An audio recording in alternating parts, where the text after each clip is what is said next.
I am going to tell you something that most people in this space do not have the courage to say out loud. Not because it is controversial, because it requires admitting something that younger men find deeply uncomfortable and older men have been conditioned not to believe about themselves. Here it is. Younger women are not just occasionally attracted to men over 55.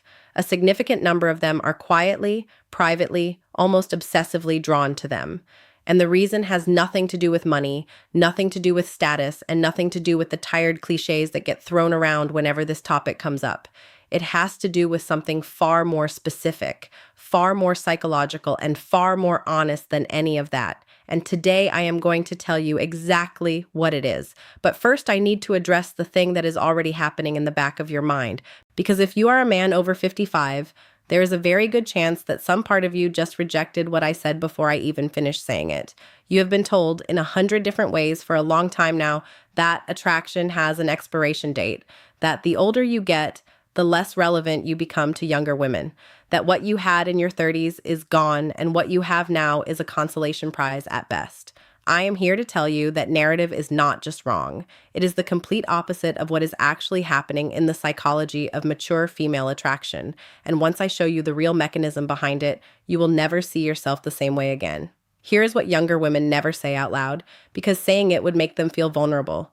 They are exhausted by men their own age. Not all of them, not always, not without exception. But the pattern is real and it is consistent. A man in his late 20s or early 30s, no matter how kind or well-intentioned, is still largely unformed. He is still working out who he is. He is still reactive. He still needs validation from the world to feel settled inside himself. His emotional responses are close to the surface. His insecurities show up in the relationship as control, as competition, as the kind of fragile ego that requires constant, careful management from the woman beside him. And she is tired. She is tired of managing. She is tired of performing emotional labor for a man who cannot yet hold his own weight. She is tired of conversations that circle back to his needs before she has finished expressing hers. And then she meets a man over 55. And something completely different happens. This is what I know from the inside, from conversations with women, from understanding what female attraction actually responds to beneath the surface of what we say publicly.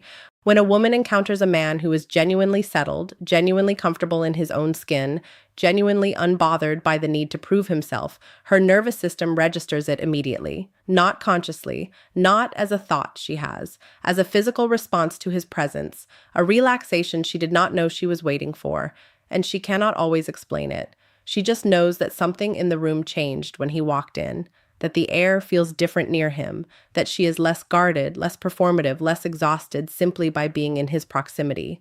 That is not chemistry. That is not luck. That is the result of decades of life lived, struggled through, and integrated.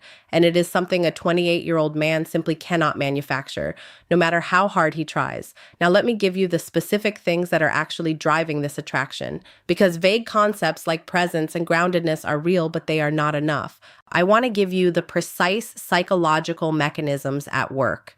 The ones that most content in this space completely misses, because most content in this space is written by people who have never actually studied what mature female attraction looks like from the inside.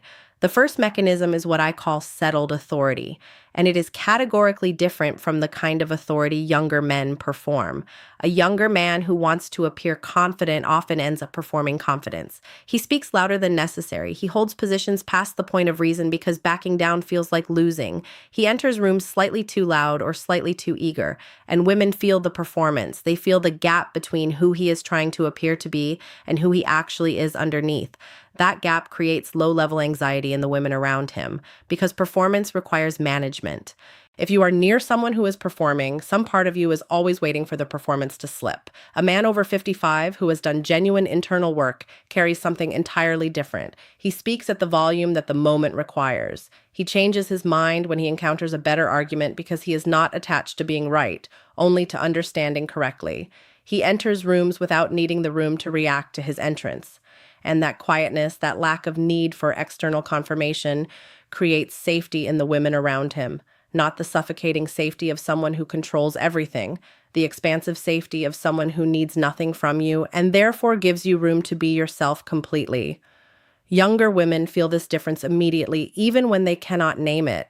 and it pulls them toward older men in a way they find difficult to rationalize to their friends, to their families, to themselves, because we live in a culture that tells them they should want the same age, the same stage, the same everything.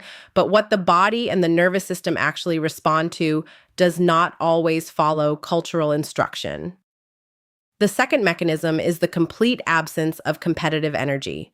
This one is more subtle, but it is equally powerful. Men in their 20s and early 30s are still in the phase of life where everything is a form of competition for status, for resources, for validation, for position. And this competitive energy leaks into their romantic relationships, whether they intend it to or not. They compete with the women they love.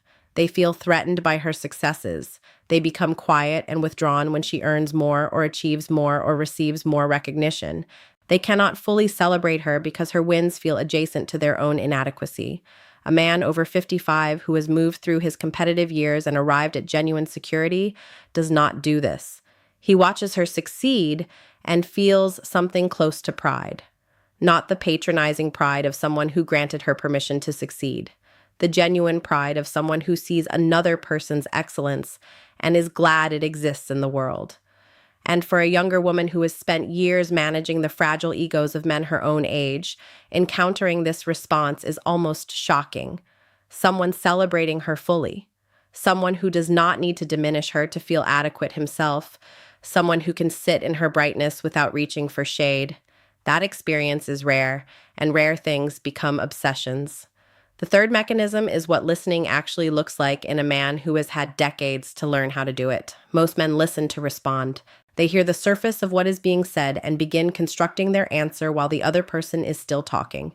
A woman can feel this. She can feel the moment a man stops actually receiving her words and starts preparing his next contribution. And it is lonely. It is deeply lonely to speak and know you are not truly being heard. Men over 55 who have been through long relationships, through real losses, through conversations that cost them something and taught them what attention actually requires, listen differently.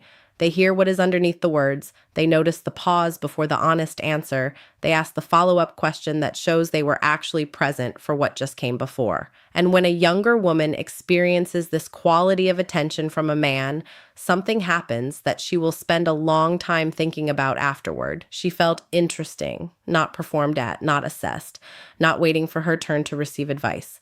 Actually, genuinely interesting to another person. And that feeling, that specific experience of being truly heard, creates an attachment that she may not fully understand but cannot easily walk away from. I want to be direct with you about something now.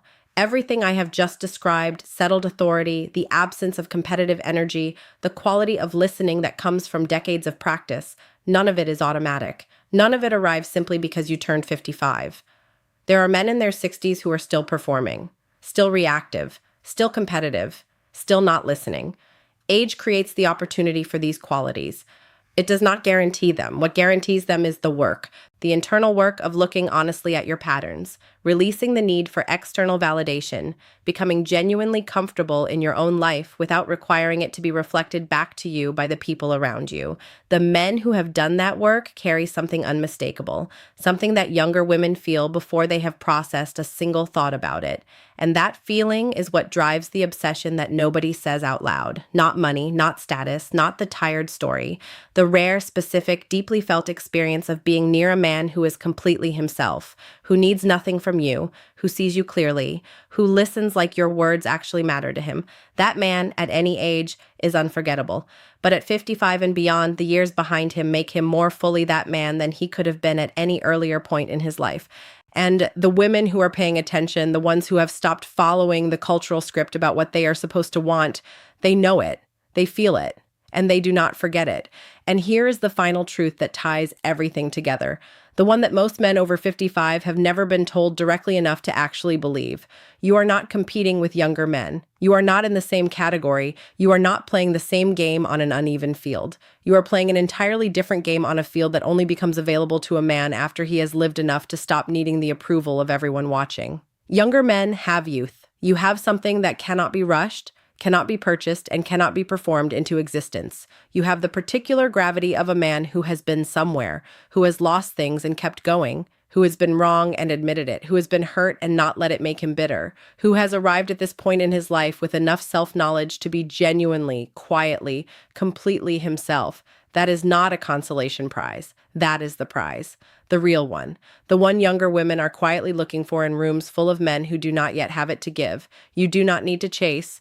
You do not need to compete. You do not need to perform a younger version of yourself or apologize for the version you have become. You simply need to be, fully and without hesitation, exactly who you already are. She will notice. She already has.